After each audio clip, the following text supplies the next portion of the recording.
శ్రీ గురుభ్యో నమః. శ్రీ మహాగణపతే నమః. కుంభరాశి వారికి మే 1వ తారీఖు నుంచి గురుగ్రహ సంచారం అనేది ఎటువంటి ఫలితాలను ఇస్తుంది అనేది చూద్దాం. కుంభరాశి వారికి వచ్చేటప్పటికి గురుగ్రహ సంచారం అనేది సామాన్యమైనటువంటి ఫలితాలను ఇచ్చే విధంగా గోచరిస్తుంది. ఈ రాశి వారికి మన గ్రహస్థితి గమనించినట్లయితే ఈ రాశి వారికి వచ్చేటప్పటికి ధనస్థానంలో జన్మలగ్నంలో వచ్చేటప్పటికి శని సంచారం అనేది జరుగుతుంది. దీనివల్ల వచ్చేటప్పటికి అది అనేకమైనటువంటి బాధల్ని గురి చేసే విధంగా ఉందన్నమాట. ముఖ్యంగా ఎందుకు ఇంత ప్రాబ్లమాటిక్గా ఉంది అంటే శని జన్మరాశిలో సంచారం చేస్తున్నప్పుడు శని యొక్క దృష్టి అనేది తృతీయం మీద మరియు అదేవిధంగా రాజ్యస్థానం మీద ఉన్నప్పుడు బంధువులతో అదేవిధంగా స్నేహితులతో అక్కా చెల్లెళ్ళతో కూడా గొడవలనే ఉంటాయి. కొద్ది ప్రాబ్లమాటిక్ సిచ్యువేషన్గానే ఉంటుంది. అదేవిధంగా ఆరోగ్యపరంగా కూడా ఈ ప్రభావం అనేది ఉంటుంది. అదేవిధంగా శని యొక్క దృష్టి త్రిపాద దృష్టిలో రాజ్యస్థానం మీద ఉన్నటువంటి దృష్టి చాలా ప్రభావం అన్నమాట. అంటే ఉద్యోగపరంగా వ్యాపారపరంగా కూడా దీని ప్రభావం అనేది ఉంటుంది. ఇది ఒక చెప్పాల్సినటువంటి నిజం. మరి అదేవిధంగా ఈ రాశి వారికి కుంభరాశి వారికి వచ్చేటప్పటికి తృతీయంలో ఉన్నటువంటి గురువు అంటే మేషంలో ఉన్నటువంటి గురువు మీద శని యొక్క దృష్టి అనేది కూడా ఉంది. దానివల్ల కూడా శని ఇవ్వట్లేదు. అదేవిధంగా శని తృతీయంలో యోగ్యాన్ని కూడా ఇవ్వడం అన్నమాట. రాశి వారికి వచ్చేటప్పటికి రేపు మే 1వ తారీఖున గురువు చతుర్థంలోకి వెళ్తున్నాడు. చతుర్థంలోకి వెళ్తున్నటువంటి గురువు యోగ్యాన్ని ఇస్తాడా అంటే శాస్త్రరీత్యా గురువు అన్ని స్థానాల్లో యోగ్యాన్ని ఇవ్వడం అన్నమాట. చతుర్థంలో కూడా వచ్చేటప్పటికి సామాన్యమైనటువంటి ఫలితాన్ని ఇవ్వగలుగుతాడు. అది కూడా కొంచెం విద్యార్థులకి అనుకూలించేటువంటి ఫలితాన్ని ఇవ్వగలుగుతాడు. కానీ చతుర్థంలో గురువు సంచారం జరుగుతున్నప్పుడు అంత అనుకూలమైనటువంటి ఫలితాన్ని ఇవ్వడం అన్నమాట. ఎందుకంటే గురువు యోగించేది కొన్ని స్థానాల్లోనూ యోగిస్తాడు. అది కొన్ని స్థానాల్లో మారుతున్నప్పుడే యోగిస్తాడు. ఈ సంవత్సరం కన్నా రాబోతున్నటువంటి కొత్త సంవత్సరంలో 2025 ఏప్రిల్లో వీరికి రాశి వారికి అనుకూలమైనటువంటి ఫలితాలు వస్తాయి. కుంభరాశి వారికి ఈ సంవత్సరంలో గురు సంచారం అనేది అంతగా అనుకూలమైనటువంటి ఫలితాలు ఇవ్వట్లేదు. గురు సంచారం చతుర్థంలో జరుగుతున్నప్పుడు కొంచెం మిశ్రమమైనటువంటి ఫలితాలు కూడా ఇస్తాడు.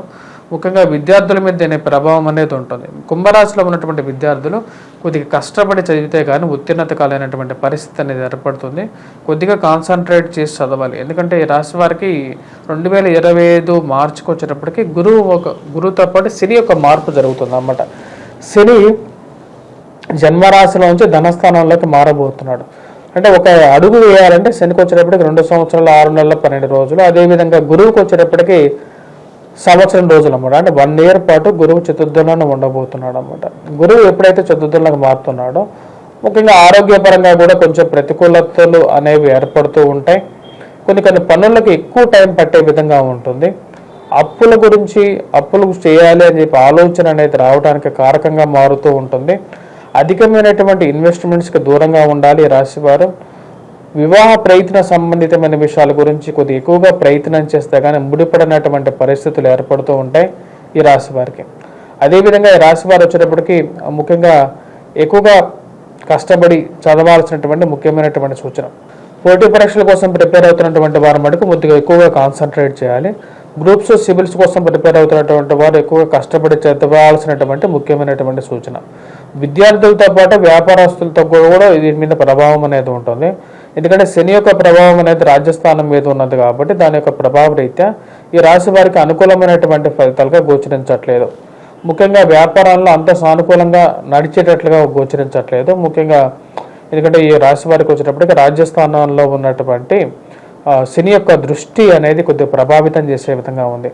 భారీ ఎత్తున ఎవరికి అప్పులు ఇవ్వకుండా ఉండటం అనేది ముఖ్యమైనటువంటి సూచన. అదేవిధంగా రాజకీయ పరంగా కూడా సానుకూలమైనటువంటి ఫలితాలు కుంభరాశి వారికి గోచరించట్లేదు. అంటే ఒక పనిని చేయాలని చెప్పి మీరు ముందుకు వెళ్ళినా సరే ఆ పనిని వెనకలాగే విధంగా ఉంటారు. మిమ్మల్ని మీ వెనకాల తిరుగుతూనే మీ భజన చేస్తూనే మిమ్మల్ని వెనకాల నుంచి దూషించేటువంటి వారు ఎక్కువగా సమాజంలో తయారయ్యేటువంటి వాళ్ళు ఉంటారు అన్నమాట. అంటే ఈ రోజుల్లో సమాజ పోకడే అలాగే ఉంది. కాకపోతే అలాంటి వాళ్ళే మీ చుట్టూ చేరటం అనేది మీ ప్రతిబంధకంగా మారే విధంగా ఉంటుంది అన్నమాట. ఓవరాల్గా వచ్చేటప్పటికి ఈ యొక్క గురుగ్రహ సంచారం అనేది సామాన్యం కన్నా కొంచెం ప్రతికూలమైనటువంటి ఫలితాలు ఇచ్చే విధంగా ఉంది. దీని ప్రభావం అనేది ఎవరెవరి మీద ఉంటుందంటే వృత్తిరీత్యా మనం బాగా గమనించినట్లయితే దీని యొక్క ప్రభావం అనేది బాగా ఎక్కువగా ఉండేది. ఈ ముఖ్యంగా వచ్చినప్పటికీ విద్యార్థుల మీద ఉంటుంది. అదేవిధంగా టీచింగ్ ప్రొఫెషన్లో ఉన్నటువంటి వారు ప్రొఫెసర్స్ లెక్చరర్స్ వీరి మీద ఉంటుంది. అదేవిధంగా పుస్తక షాప్ యజమానుల మీద ఉంటుంది. ఆ షాపులో పనిచేస్తున్నటువంటి వారు, గోల్డ్ పని చేస్తున్నటువంటి వారి మీద, వస్త్ర రంగం మీద బిజినెస్ చేస్తున్నటువంటి వారి మీద, ఉంటుంది.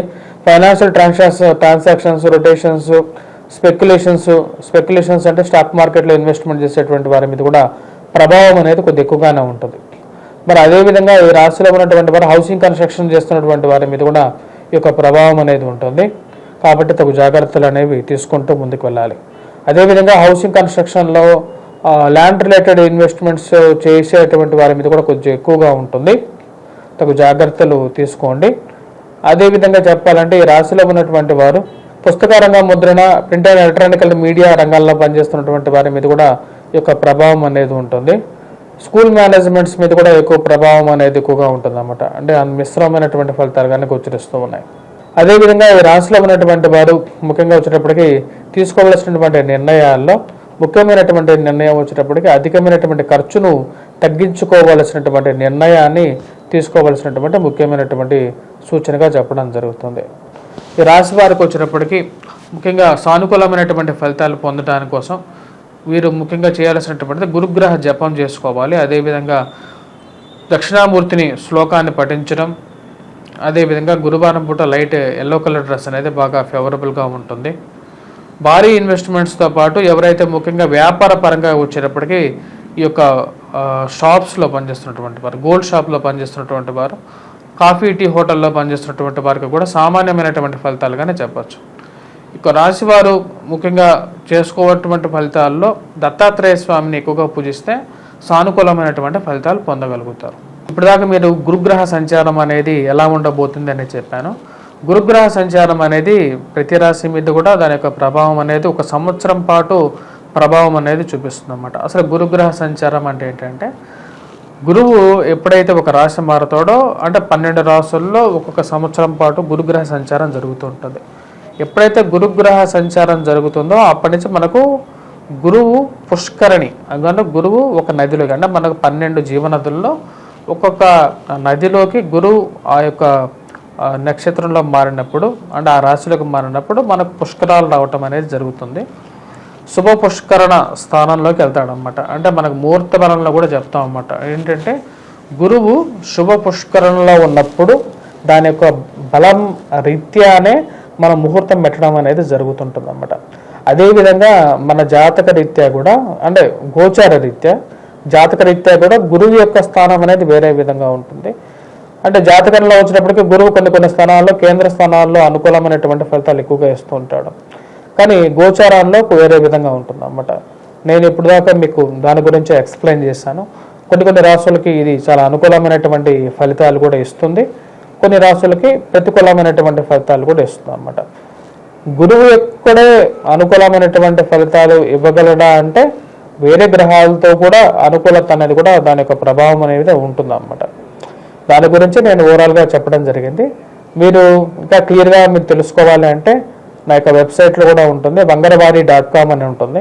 ఆ యొక్క వెబ్సైట్లో మీరు లాగిన్ అయ్యి అక్కడ ఫ్రీ పంచాంగం అనేది ఉంటుంది. నా యొక్క పంచాంగాన్ని మీరు అక్కడ డౌన్లోడ్ చేసుకొని చూడొచ్చు, డౌన్లోడ్ చేసుకోవచ్చు. క్రోధినామ సంవత్సరం పంచాంగాన్ని ఫ్రీ డౌన్లోడే ఉంటుంది. మీరు అక్కడ డౌన్లోడ్ చేసుకొని మీరు నా క్యాలెండర్ అన్ని డీటెయిల్స్ అన్నీ ఉంటాయి. మీ యొక్క జాతక రీత్యా కూడా పెద్ద భారీ ఇన్వెస్ట్మెంట్ చేసేటప్పుడు మటుకు 1-2 సార్లు మీ యొక్క జాతకాన్ని పరిశీలించుకున్న తర్వాత భారీ ఇన్వెస్ట్మెంట్స్, వివాహ జీవితంలోకి అడుగుపెట్టడం, ఇవన్నీ పెద్ద ప్రశ్నలు అన్నమాట. ఈ యొక్క పెద్ద ప్రశ్నలకు వచ్చేటప్పటికి సమాధానం తీసుకునే ముందు ఒకసారి నన్ను కాకపోయినా సరే మీకు ఎవరైనా నచ్చినటువంటి జ్యోతిష్యుడిని మీరు ఆయన యొక్క సలహాలు తీసుకొని మీరు ముందుకు వెళ్ళినట్లయితే మీ జీవితంలో ఒక మంచి వెలుగు ఉంటుందని చెప్పి ఆశిస్తున్నాను. స్వస్తి. Please do subscribe and share.